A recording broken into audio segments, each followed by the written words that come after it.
Hi, how's your dog doing? Okay, for this video, let's come up with two characters, which are in no way based on any fictional or historical figures. Let's have Linus, and then we'll have Marcus Aurelius.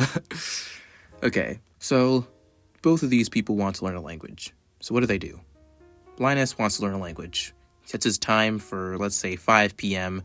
after he's done with school or work or whatever he does during the day. He gets there, it's time for him to get on. It's, 5 minutes before we should probably start preparing, trying to get ready, but then he says, I don't really want to do it. I'll push it back a little bit, I'll start an hour later. I start at 6. I'll start at 7 maybe. Maybe after dinner, I'll eat, be ready to go. Something like that. Well then, 6 comes, 7 comes, Linus pushes it back again. Now it's about 10, 11 p.m., late at night, lying in his bed, maybe sitting on his desk, just sitting there, watching some YouTube videos or something. He finally decides, let's get on. Let's practice. Grabs his phone, gets on Duolingo, practices a couple of words, and then he falls asleep, wasting his entire day for language learning. Marcus Aurelius, on the other hand, knows very well that it takes discipline, not just motivation, to learn a language. Sets a time, and he gets to work on it. He would have had to. He was a Roman emperor. He didn't have the time to procrastinate and set things aside. I mean, how else would he have learned Greek to write meditations in? I remember that when I was younger, maybe around something along those lines, and we're not going to shame like a 8-9-year-old me, because it's still pretty young, we're not going to shame him or anything, but I remember I was kind of interested in languages, and, I'd watch maybe some YouTube videos with basic sentences and whatnot, and then after like a week, after claiming I'd really try and learn French, or Italian, or Latin, something like that, I would just kind of fall off. Now, of course, I was a young child. You can't really expect that much discipline out of a child, but the principle still applies. I wasn't motivated to do it. After a while, I might think it was too hard. I just fell off.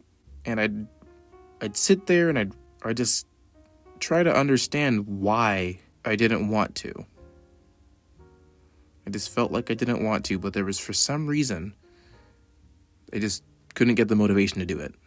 I would just sit there, just be bored, and then go back to doing something else. I'd fall off. Now imagine that, but going across your entire life. Every time you try to learn a language, you're motivated for the first week, 2 weeks, maybe even 3 weeks. Then you fall off again. You can feel something inside of you wanting to do it, but you just keep telling yourself that you won't, or you'll do it later, or that you can't. Just think about that. Spend your entire life wanting to learn a language, trying to do something that you think would benefit you in the future, but you don't. Now, hopefully we can fix that before that ever happens. Let's get into a couple of ways on how you can stay motivated while learning a language. Okay, so the first thing we are going to discuss here is, one thing that I thought when I was a little younger is that it would take too long to learn a language. I would just think, it's going to take like maybe a couple of months. I didn't really have a good conception of how long it would take to learn a language. I'd still think, it would take a couple of months to learn a language. That's quite a long time. I don't want to use all that time. But to counter to that, the time's going to pass by anyway. Let's say you want to learn Swahili and you're like, it's going to take me like 2 years to get anywhere near fluency. Well, there are only 2 options. The first option is that you actually try and learn it, try and do the work, and you are fluent by the end of those 2, however long years. And, there could be setbacks, some mistakes, some may take a little longer. Or those 2 years go by and you have nothing to show for it. Those are your options, because it's not like there's just a chance to learn a language. If you work hard enough, you know what to do, you will learn a language. So if you just take those few years, which are going to pass by anyway, just use them to learn the language.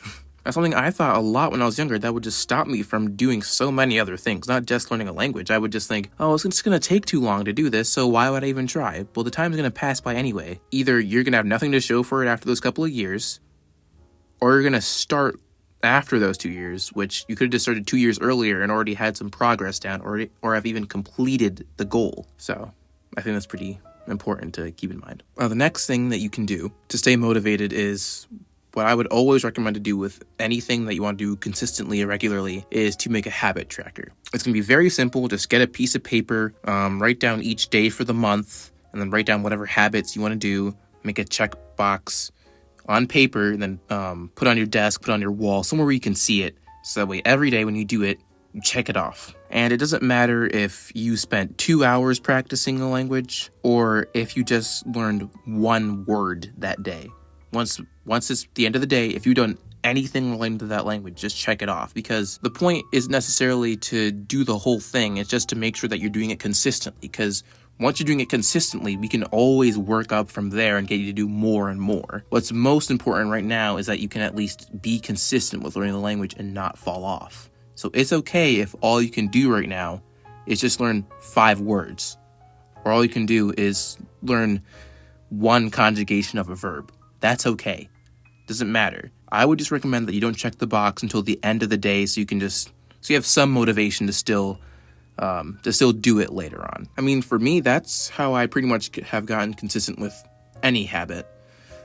I'm very rarely ever completely inconsistent with a habit. Like, I'll still do it decently regularly, but if I want to do it every day, I'm gonna have to check it off pretty much. That's pretty much what I'm about to do. Like a good example of something I've talked about in another video is meditation. Before I made a habit tracker, I would still meditate pretty regularly, pretty consistently, maybe 4 or 5 days a week, so pretty good. But the habit tracker gave me that extra boost to meditate every single day, and I have not missed a single day in 6 months. So even if you don't think it's going to work, just try it out, because the main point of it isn't necessarily to get you to do the habit. It's more so that you don't not do it, if that makes sense. The point of it is to discourage you from not doing whatever you want to do, because then you'll feel bad that you'll see that you have missed a day.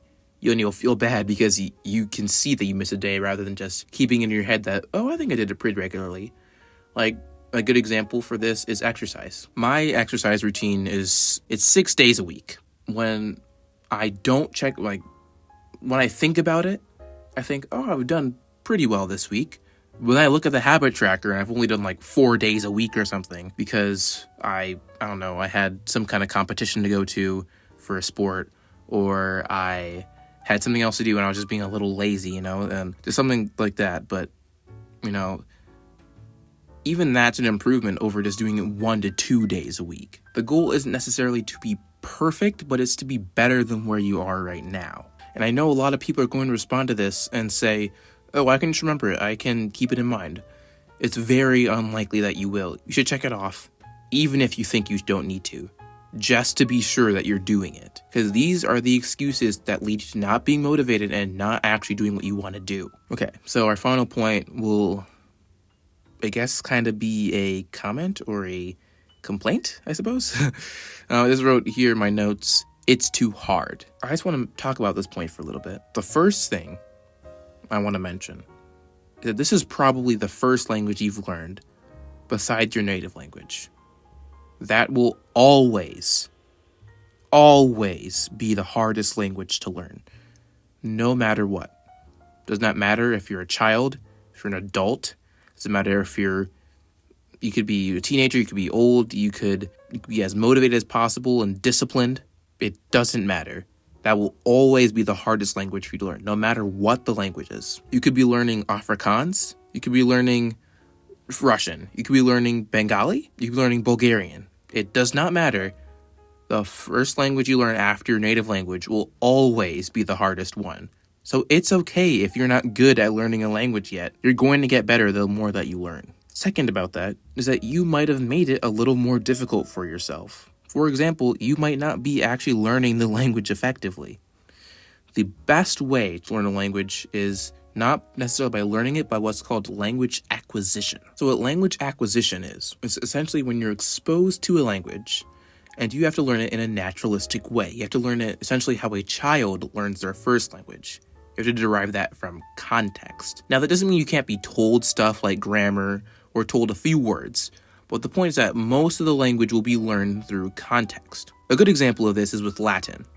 High school Latin courses tend to be awful because they explain Latin in this way where they make it just a bunch of rules. Like, they'll teach you stuff like, here's the dative of possession and the ablative absolute. It's all these different rules, when the better way to do it is just to read or to listen and get used to hearing all of these different uses of the language, so that way you can learn naturally how it works and not even think about it. Like, for example, I myself do not think of, oh, there's dative of possession when I read something like, if I were to read a sentence such as, mi frater est, I would not read that as, oh, this is the dative of possession. I just read this as just a regular sentence.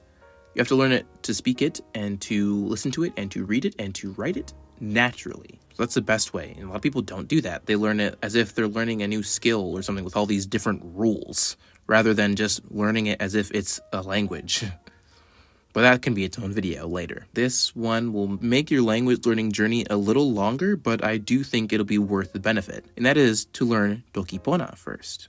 So I have a lot of videos on Tokipona, so I don't really think it's worth me explaining everything. But the point of Tokipona is that it's a very simple language with about 137 words at this point, and you could probably get the grammar and the vocabulary down within about a week. Now, that's not to say you will be fluent, but you will get it down, and you'll get that small little boost to feel like, oh, I can actually learn a language. I can make progress in a language because you've learned Tokipona. That'll make you feel a lot better to learn another language. And if you can make your first language that you learn after your native language a pretty simple language, why not do it? You're making it as easy as possible, so that way the next time you have to learn a language, it gets even easier. So I do have a video about polyglotism and Tokipona. So if you want to watch that for more about how Tokipona can help you learning languages, I think that'll be useful. But I do think that for the vast majority of people, unless they have a knack for it, for learning languages, or they've already learned a second language and they're going on to their third or fourth language, I recommend that you learn Tokipona first, because it's a great way to get used to learning a language without it being too difficult and being confused with all these grammatical concepts and all that stuff. While I have made quite a few statements about why some things don't work, but what's important is that this is a journey that you have to go on your own.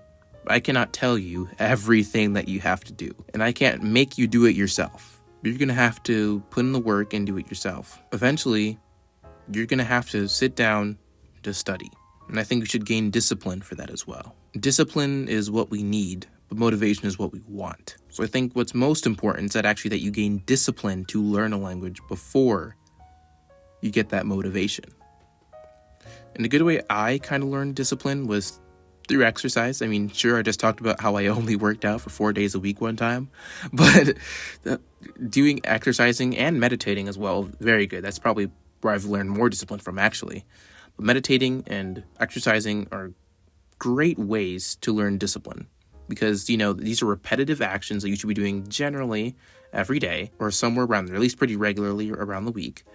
So you'll get consistent in that before you can go on to other stuff. And these are good things in and of themselves. So you might as well do it because you gain the benefit of discipline and doing something that's good for you. So that's kind of a bonus fourth point, but hope you enjoyed that. So hope you enjoyed this video, and tell your dogs today.